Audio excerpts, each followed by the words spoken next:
বাবা সোহেল, হ্যাঁ বাদান। একটু দাঁড়াও, তোমার সাথে কিছু কথা ছিল। হ্যাঁ বাদান, বলেন।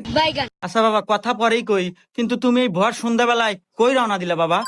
আব্বাজান, একটু পর মাগরিবের আজান দেবে, এই জন্য আগে থেকে আমি মসজিদ বলে এগিয়ে যেতেছি।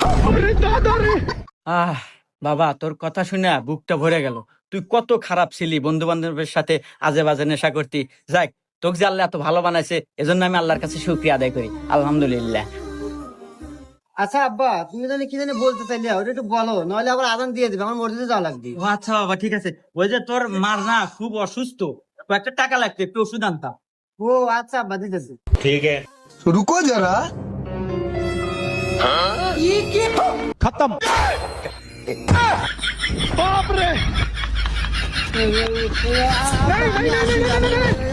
আসি। বন্ধুরা, কি বুঝলেন? পোশাক এবং লেবাস দেখে